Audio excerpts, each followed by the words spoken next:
Strange Talk with Doc. It's my pleasure to rap to you again today. I hope that you enjoy the show.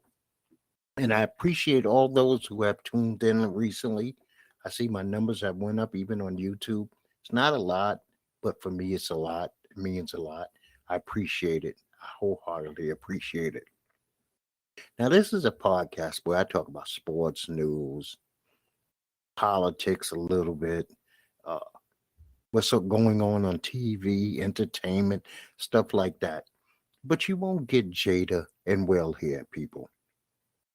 If you tuned in and you thought another black podcaster is going to talk to you about Jada and Will, you're in the wrong place. I don't do gossip. I don't do rumors. Now, I do like to start off every show with a topic. I think that we should not just be entertained, but we should spend a few minutes just thinking about a couple of things that are going on in the world. Not really the world, but our world, inside our hearts, minds, and bodies. And I hope you don't mind that I start off each and every show that way. Your feedback on the topics that I bring up will be highly appreciated. And the ones that I have received are already appreciated. And I thank you very much for your feedback. So today we're going to come up with a subject, and the subject is real simple. Pain is the one thing that bonds all human beings universally. We all feel pain. I don't care if you're the richest man alive or the poorest person who's ever been born. In some shape, form, or fashion, you will experience some pain. And the fact that we don't have the proper empathy and sympathy for other people's pain thresholds and the pain they go through is the separator. But the bond is the pain. So let's think about some forms of what separates people. Religion separates people. Language barriers separate people. Society or culture separates people. The lack of technology in some cultures and society separates people, or the freedom to use technology. Politics definitely separate people. Access to things separate people. That means medical help. That means social services. That means just freedoms and freedoms of expressions. But one thing that we should hope to have is that peace and love and faith can also bond human beings universally, not just our pain. Because I don't care where man is living. I do not care where man is living. As long as it's a society, there will be death there. There will be want there for the most part. There will be needs that might not be met there. So let's have a little bit of empathy for the pain that people feel universally. That might not be your pain. You might be living in a first world country. But does that mean that you should look down on people from a third world country or they have nothing to offer because you're not really familiar with their struggle? No, I don't think that's fair and I don't think that's right. Our job is not to ever look down on other human beings, but to extend our hands and help bring them up if you can. So I'm going to move on with the regular show. I just wanted to put that out there. Pain is that universal thing that bonds us. Death is that universal thing that bonds us. Not paying taxes, not things like that, because you have some societies where there are no taxes. You have some society where people are still living in the backwoods or in the forests, and they don't experience what you experience. They don't even know the world that you live in, and you can't understand the world that they live in. But when they get cut, they need attention. You get cut, that cut needs attention. That's the same. That means we're human underneath all this other stuff. The fancy, the unfancy, we're human beings. So this week, we lost Suzanne Summers at the age of 76. A lot of people have not seen Suzanne in years. I don't know how much she works. But she used to be Christy Snow on Three's Company, and she did that role from 77 to 1981. Then she went on to be on another show called Step by Step. She did that show from 1991 to 1998. You know, in our old days, Suzanne Summers was considered one of the hot women. Uh, Three's Company was hilarious. It was very funny for its time. It dealt with a subject matter that most people at the time had never seen on TV. A man playing a homosexual so that he could live in an apartment on the beach with two young ladies who were good looking in the prime of their life. If you've never seen it, give an episode a chance. I think you might giggle at it at least. One of the Isley brothers passed away, Rudolph Isley. I believe he was in his upper 80s. The Isley Brothers Hall of Fame music group that has left a great library of music, some legendary songs. So I wish both of them rest in peace. As you know, Israel is still at war with Hamas. Now, I am not going to put myself in a jackpot position by stating what I truly feel inside to any audience where this could be used against me at a further time. How I feel about this, I've only discussed between me and my wife. I do not think that this podcast is the place for it. But there is so much misinformation out there that will make you swing from one side to the next. And the only thing that I care about is that social media is flooding people with all this misinformation. And so it's hard to sort out fact from fiction. You know, what is true, what is fake? Is it all horrific? Yes, it's all horrific. Right now, Hamas is under the threat of leaving Gaza. Well, the Palestinians under the threat of leaving Gaza or be obliterated. So, you know what? All I care is that human beings, little kids, old women, old men are being hurt on both sides, and it's not right. It's not fair. And I'm going to leave that alone because, like I said, I'm not going to put myself in a jackpot situation where somebody is going to have something to question me when I'm not a politician. I am not basically a humanitarian. I cannot offer aid to either side. I wish this thing would just go away. That much I would state. I wish that everybody could sit down at a table and settle this thing out without massive bloodshed being lost any more than it already has been lost. Because see, here's something I really don't like to hide. Like I said, I don't want to deal with rumors and innuendos and gossip. But there's stories out there, and just to go through one of the stories that Hamas militants are vowing to execute Israeli hostages on the internet. So you have to be very careful of your children right now with the internet, where they go, because they might see things they don't want to see. I seen something horrific on X slash Twitter a week ago of a young lady being burnt. Now, this burning of this young lady could have happened 10 years ago in a village that has nothing to do with this. But because of the heading and how people pass and retweet stuff like this, it's taken as gospel. We can barely believe our own eyes with AI right now.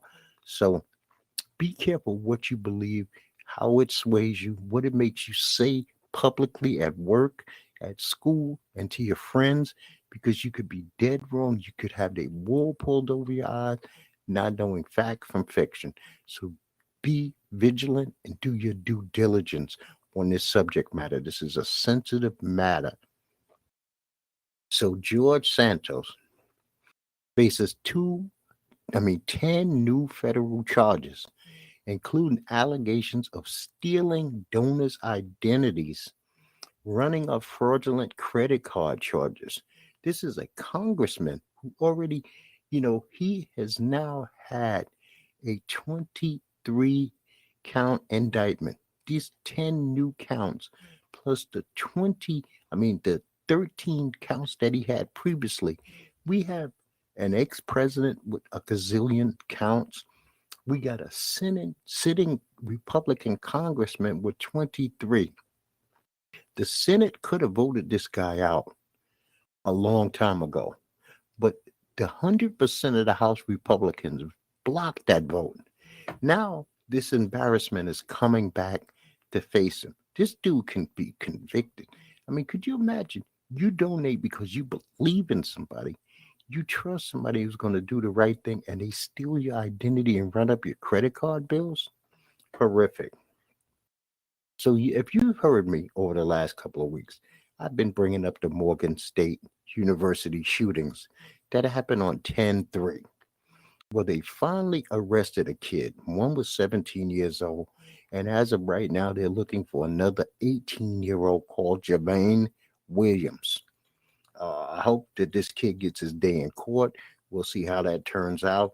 But for them to take almost 2 weeks to settle this matter is ridiculous.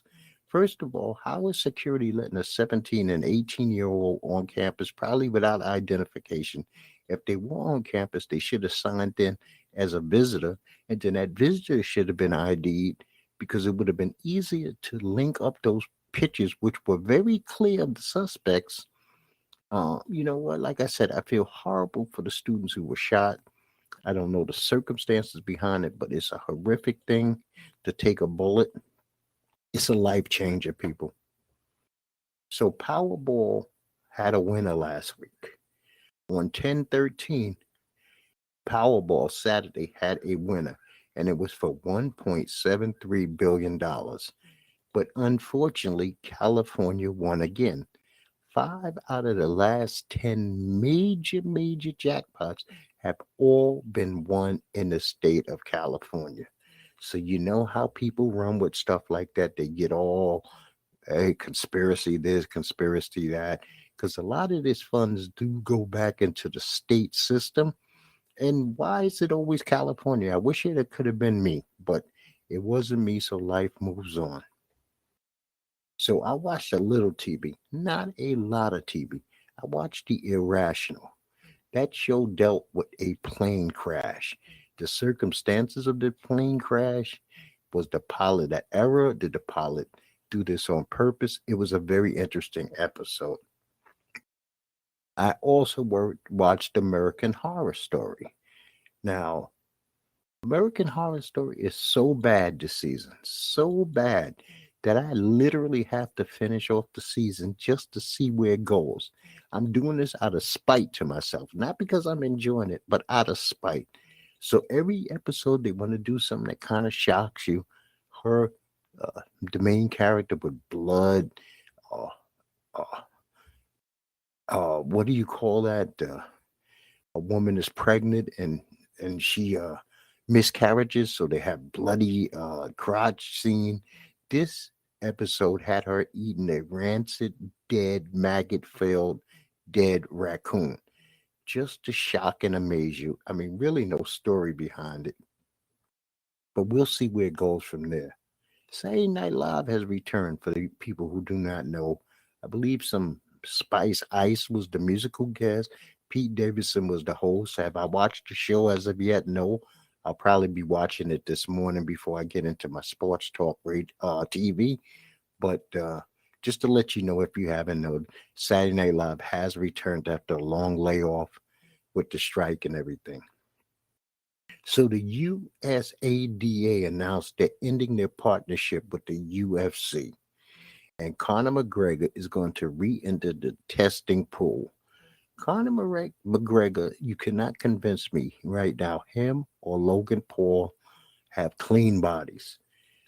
The muscularity on them is abnormal for these men, especially with the lifestyles that they lead. I'm not saying they lead a bad lifestyle, but they lead a super busy lifestyle where they're here, there, and everywhere, and getting in the gym 2 hours a day and being that thickly muscled. I'm not going to tell you why I know anything about roid use, but I know a thing or two about roid use, and they don't, either one of them look natural. Connor gets break after break after break after break. Maybe he brings in a lot of money, but this is an over $4 billion company, and I don't think they should be beholding to one person the way they are.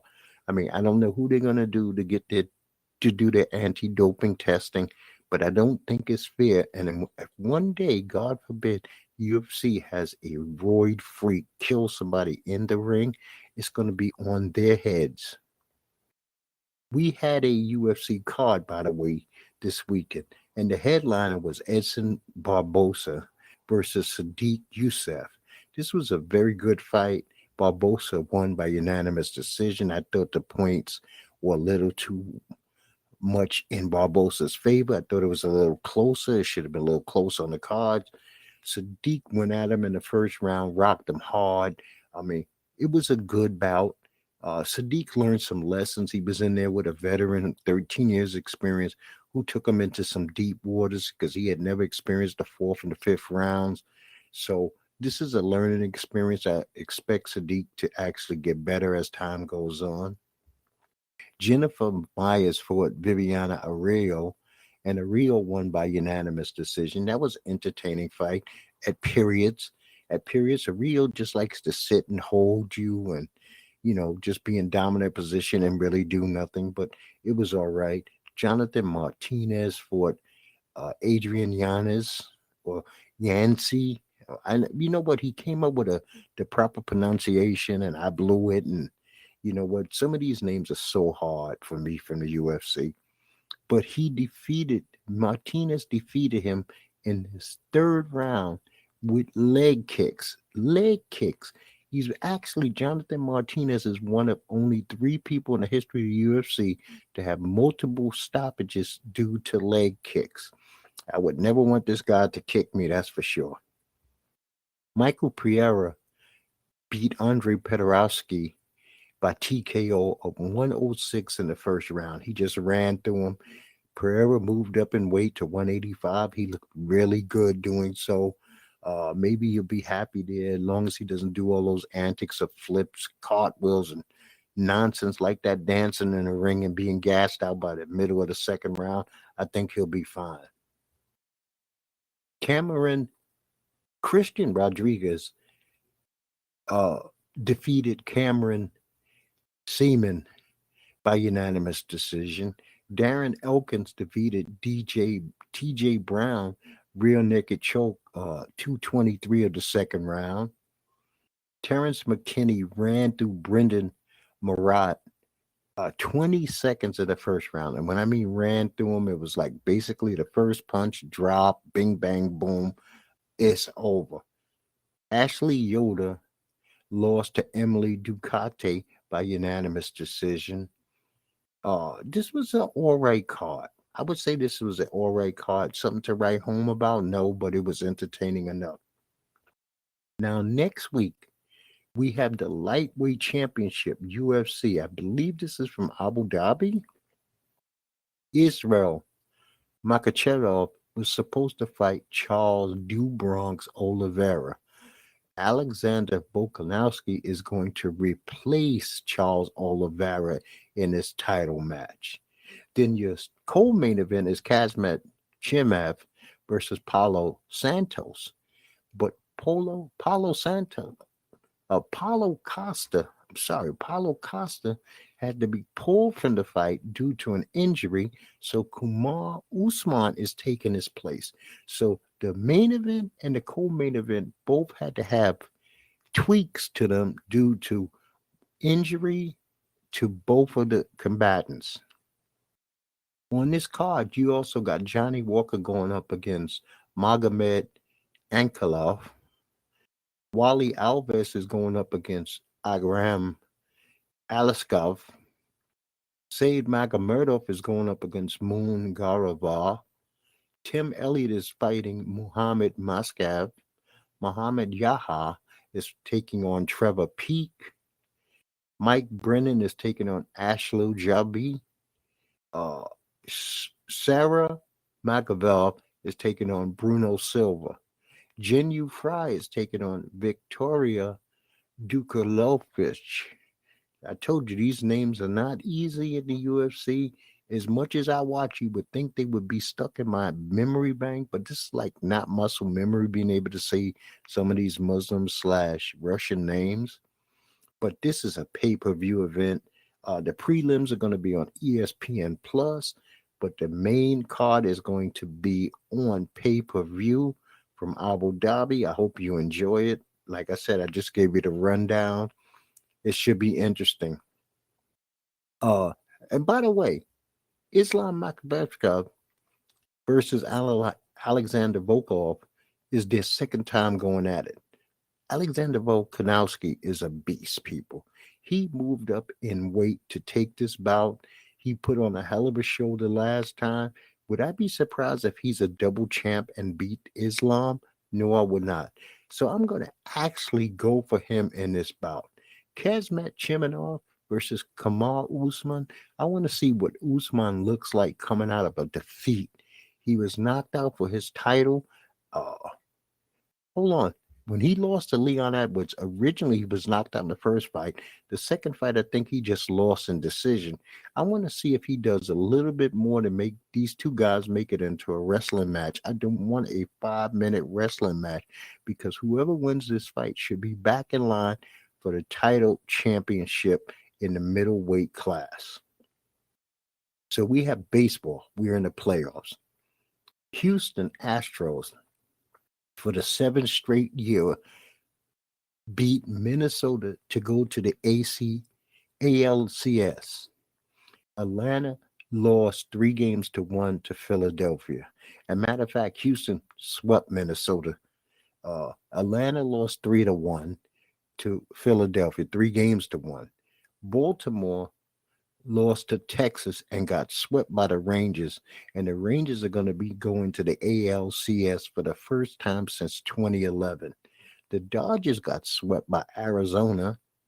So now we have the first game of the ALCS, and the Rangers beat the Houston Astros. So the Rangers are 1 game up. These are 7-game series. The Diamondback Philly series starts tonight. The New York Liberties won Game 3 of the WNBA final, and they now are 2-1 in this series. The next loss for the Liberty means they are done and the Aces are champions. But this game is also going to be in New York to see if they can make this thing go back to Vegas. Good luck, Liberty. I mean, New York's been waiting a long time for any form of a championship, and this would be sweet for the ladies to get their first title. So Justin Jefferson from the Minnesota Vikings, the wide receiver for the Minnesota Vikings, has been put on injury reserve, and he will be out at least 4 games. The Dolphins had to place their running back Devon Achane due to his knee on IR, and he will be out at least 4 games. Colts quarterback Anthony Richardson, the rookie, he's on IR and will be out 4 games. But now they came out with a report that the Colts are strongly considering season-ending shoulder surgery for Mr. Richardson, and that might, do it for him, period. Deshaun Watson missed Sunday's game against the 49ers. He's had to rehab his rotator cuff. He has some kind of contusion on his rotator cuff. P.J. Walker started in his place. Now, Thursday's game. No, this was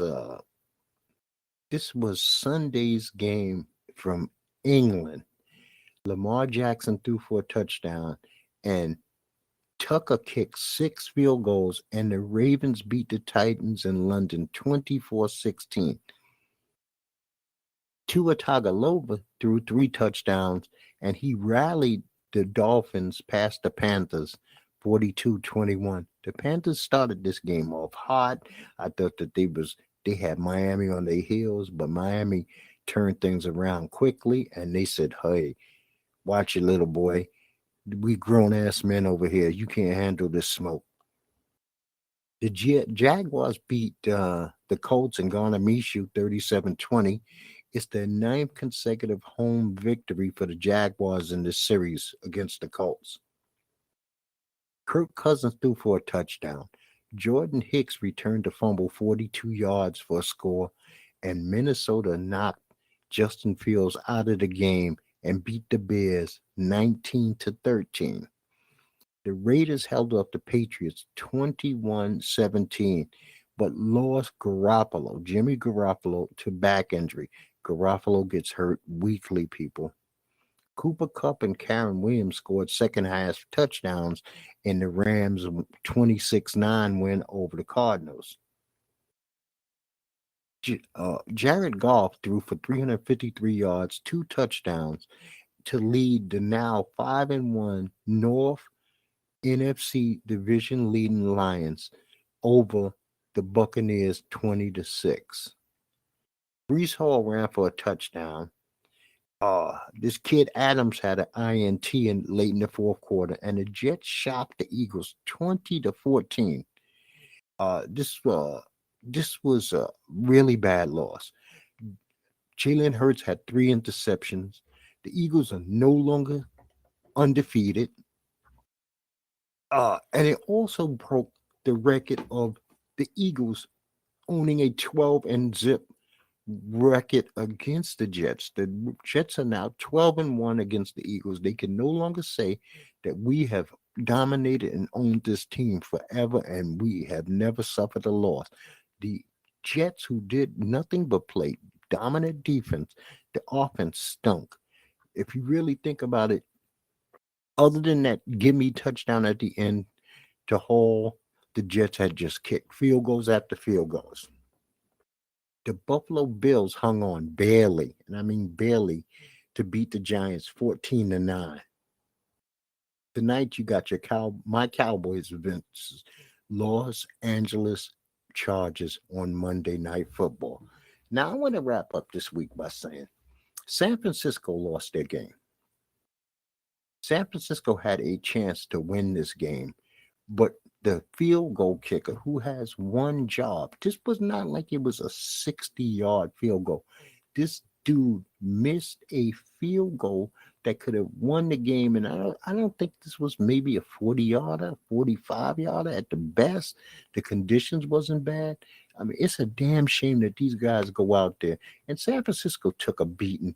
Cleveland Browns defense was dominating in this game. They beat up McCaffrey. They beat up Debo. They beat up Trent Williams. It was just that defense looked spectacular. If I'm not mistaken, the Cleveland Browns have the number one defense in all of the NFL, and it showed and it looked like it. This was a very weird week in the NFL. Very weird. If you notice these scores, there was not a lot of dominating scores. That's why I didn't give you a lot of stats. It was defensive, handling offenses. Teams that you thought would win were losing. Teams that you thought would lose were winning.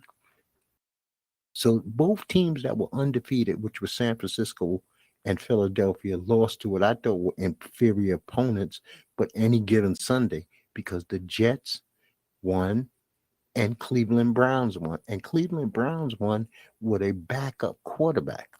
The Jets won without two of their starting defensive backs, which made no sense. Now, week 7 is coming up.